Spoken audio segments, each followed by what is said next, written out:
यानी CEO अभिषेक कपूर। शुक्रिया sir मेरे साथ जुड़ने के लिए। सबसे पहले शुरुआत मैं मार्जिन से करना चाह रही थी, क्योंकि सेल्स के टर्म्स में काफ़ी अच्छा मोमेंटम मेंटेन हुआ है। अक्रॉस नियरली 300 करोड़ का मार्क आपने वो मेंटेन रखा है। मार्जिन के फ्रंट पे ये विजिबल क्यों नहीं है? वहाँ पे 22% से सीधा ड्रॉप होके 13% पर आ चुका है। क्या वजह रही है डेंट की? अदिति, पहले तो शुक्रिया आप शो पे बुलाने के लिए। देखिए, जो ये रेवेन्यू रिकग्निशन होता है हमारे अकाउंटिंग स्टैंडर्ड के हिसाब से, उसकी जो पॉलिसी है वो है, जो गाइडलाइन है, जो आप यूनिट डिलीवर करते हैं उसका ही आप रेवेन्यू रिकॉग्नाइज करते हैं, उसका सेल से कोई कनेक्शन नहीं होता है। तो अगर आप रेवेन्यू वाइज देखें तो ऑब्वियसली डिलीवरी कम होने की वजह से पिछले 1.5 साल से 2 साल से जो कोविड का इम्पैक्ट रहा है, उसकी वजह से डिलीवरीज जो डिले हुई हैं उसका इम्पैक्ट रहा है। दूसरा, और आपसे एकदम सही कह रही हैं कि सेल्स फिगर्स इतने बढ़िया रहे हैं और ओवरऑल ग्रोथ रहा है। इनफैक्ट हमारा अंडर कंस्ट्रक्शन बिजनेस 51% से ग्रो हुआ है।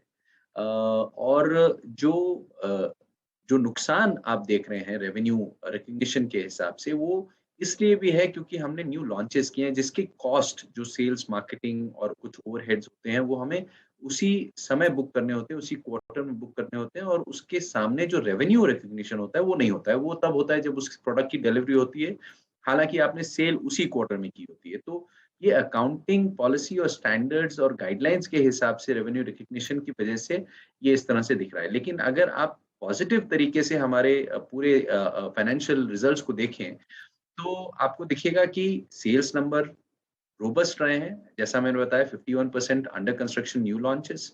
कैश फ्लो बहुत ही रोबस्ट रहा है। पिछले साल भर में 2200 करोड़ के ऊपर हमारा कैश इनफ्लो रहा है, और ऑपरेटिंग कैश आउटफ्लो भी 1300 करोड़ से ऊपर गया है, जो कि पिछले कोविड के पहले 1100 करोड़ के आसपास था। तो ओवरऑल ऑपरेशंस के हिसाब से, कलेक्शन के हिसाब से, सेल्स के हिसाब से बड़ा ही पॉजिटिव रहा है।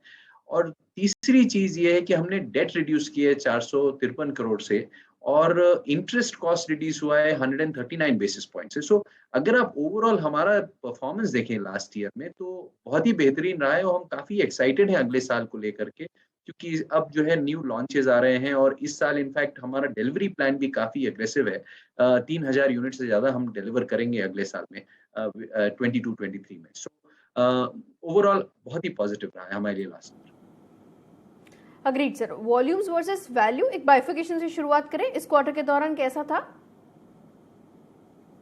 क्वार्टर 4 का जो हमारा सेल्स नंबर रहा है वो है 831 करोड़ का, और जो स्क्वायर फुटेज हमने बेची है वो करीब करीब 12 lakh square foot, 1.19 million square foot to be exact बेची है। तो वो हाईएस्ट एवर रहा है हमारे लिए लास्ट क्वार्टर। और हमें लगता है कि अब विद न्यू लॉन्चेस ये अगले साल में, ऑफ कोर्स जो फेस्टिव सीजन होता है और लास्ट क्वार्टर होता है, नॉर्मली नंबर ज्यादा अच्छे दिखते हैं। लेकिन हमारी कोशिश यही रहेगी कि ये न्यू लॉन्चेस के साथ हम इस ग्रोथ को कंटिन्यू रखें। Agreed sir. और प्राइसिंग सिनेरियो, क्योंकि मैं जितने प्लेयर से बातचीत कर रही हूँ वो काफी चैलेंजिंग दिख रहा है अभी। आपने कुछ प्राइस हाइक्स अगर लिए हैं, कितने क्वांटम में लिए हैं? जी, सो अदिति देखिए, पिछले साल में काफी स्टील और कमोडिटी के जो ओवरऑल प्राइसेस का इंक्रीज रहा है, उसकी वजह से प्राइस इंक्रीजेस सभी डेवलपर्स ने किया है, रियल एस्टेट सेक्टर में हुआ है। दूसरी चीज ये है कि एक सप्लाई साइड कंस्ट्रेंट भी है रियल एस्टेट सेक्टर में। मतलब जितना भी ready to move in inventory था, अब आप देखिए मार्केट में बहुत कम बचा है।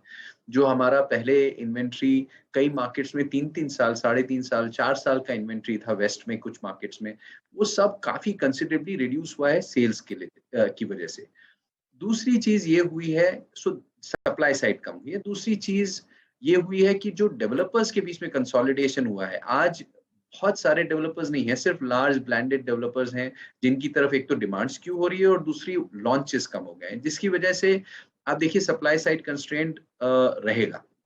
तो ओवरऑल ये कॉस्ट अब्सॉर्ब करने के लिए और सप्लाई साइड कंस्ट्रेंट के हिसाब से प्राइसेस अप्रिशिएट हुए हैं, तो मार्जिन्स प्रोटेक्टेड हैं। लेकिन आगे अगर आप देखें, अगले अगले इस साल में, और जो अभी ये करंट सिचुएशन है, गवर्नमेंट ने काफी पॉजिटिव स्टेप्स लिए हैं इन्फ्लेशन को लेकर के। जो फ्यूल प्राइसेस कम हुए हैं, थोड़े बहुत इंटरेस्ट भी बढ़े हैं, और उसकी वजह से और भी कई करेक्टिव मेजर्स हुए हैं कमोडिटी प्राइसेस को कूल डाउन करने के लिए, बिकॉज गवर्नमेंट भी काफी इंफ्रास्ट्रक्चर पे खर्चा कर रही है आज की डेट में। तो ओवरऑल आई थिंक इसका भी एक पॉजिटिव इम्पैक्ट रहेगा, एक स्टेबिलिटी आएगी गोइंग फॉरवर्ड, इन्फ्लेशन में भी एक स्टेबिलिटी आएगी, जिसकी वजह से मुझे लगता है ये डिमांड और प्राइस अप्रिसिएशन दोनों ही कंटिन्यू रहे। बिल्कुल। और फिर अंडर कंस्ट्रक्शन प्रॉपर्टीज, उसके तो प्राइसेस क्योंकि लॉक हो चुके हैं, वहां पे क्या मार्जिन्स को डैम्पन करेगा अगर ये स्ट्रक्चर वाइज वो कॉस्ट बढ़ रहा है और हमें पास ऑन नहीं होने देना है तो? जी, आई थिंक ये प्राइस इंक्रीज से प्रॉफिटेबिलिटी जैसा मैंने कहा जनरली प्रोटेक्टेड है। फॉर्चुनेटली हमारे बिजनेस के लिए, हमारी ऑर्गेनाइजेशन के लिए कई सारे हमारे प्रोजेक्ट्स न्यू लॉन्च मोड में हैं, जिसकी वजह से ये नए लॉन्चेस से फायदा ये होता है कि आपको नए प्राइस को ही स्टैब्लिश करना होता है और आपकी कॉस्टिंग काफी करंट एनवायरनमेंट से अलाइंड होती है। तो उस हिसाब से हमारे लिए एक एडवांटेजियस पोजीशन है कि हमने लास्ट 2 इयर्स में काफी ready to move in inventory निकाला है। आप समझिए 22 lakh square foot ready to move in inventory था, जो आज घट करके 4 लाख से नीचे है। इनफैक्ट जो पुरानी इन्वेंट्री हो तो 1 लाख स्क्वायर फुट से नीचे आ गई है। सो मुझे लगता है कि हमारे लिए करंट सिचुएशन में कोई चैलेंज नहीं है और पॉजिटिव ही है। लेकिन इंडस्ट्री के लिए जो जनरल प्रॉफिटेबिलिटी पे थोड़ा बहुत इम्पैक्ट था, वो प्राइस इंक्रीज से कॉम्पनसेट किया गया है और प्रॉफिटेबिलिटी जनरली प्रोटेक्टेड है। तो मुझे लगता नहीं है कि कोई खास इम्पैक्ट प्रॉफिटेबिलिटी पे रहेगा। बिल्कुल, अग्रीड सर। और इसके अलावा रियलाइजेशंस इस क्वार्टर के दौरान कैसे वर्कआउट हो रहे थे? क्या वहां पे और इम्प्रूवमेंट में FY23 ऑनवर्ड्स विटनेस करने की उम्मीद रख सकती हूँ? देखिए जनरली रियलाइजेशन तो पॉजिटिव है, लेकिन रियलाइजेशन जो आप हमारे फाइनेंशियल रिजल्ट्स में देखते हैं वो जनरली एक एवरेज होता है इन्वेंट्री के मिक्स के बेसिस पे, कि आपने क्या ज्यादा बेचा और जिसके बेसिस पे एवरेज रियलाइजेशन दिखाई देता है। लेकिन ओवरऑल पर स्क्वायर फुट रियलाइजेशन अगर आप हमारे प्रोजेक्ट्स का देखें तो जनरली लास्ट ईयर में अप्रिसिएशन एनीवेयर बिटवीन 4% से लेके 20% से ऊपर तक गया है।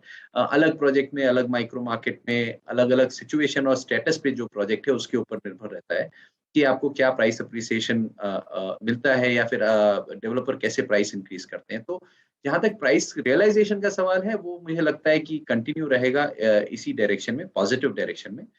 मोस्ट इम्पोर्टेंटली हमारा जो न्यू लॉन्चेस है, जो पाइपलाइन है, वो करीब करीब 16 मिलियन स्क्वायर फुट का है इस साल का। और मुझे लगता है ये 16 मिलियन स्क्वायर फुट जो डिस्ट्रीब्यूटेड है पूर्वांकरा, प्रोविडेंट और पूर्वा लैंड के बीच में, करीब करीब 6 मिलियन स्क्वायर फुट आप पूर्वांकरा में है, करीब करीब 6 मिलियन से ऊपर स्क्वायर फुट हमारा प्रोविडेंट में है और बाकी पूर्वा लैंड में है। इसके साथ और ये जो ज्योग्राफिकली स्प्रेड होने की वजह से, इसके साथ मुझे लगता है कि इस साल हमारे लिए काफी पॉजिटिव सेल्स नंबर रहेंगे और रियलाइजेशन ऑफ कोर्स जो एवरेज आउट होगा वो होगा, लेकिन वो डेफिनेटली एक पॉजिटिव ट्रेंड पे है क्योंकि जनरली प्राइस अप्रिसिएशन है, बट वो मिक्स ऑफ इन्वेंट्री है। सो जैसा सेल होगा उसके ऊपर निर्भर करेगा कि आपको क्या दिखाई देता है।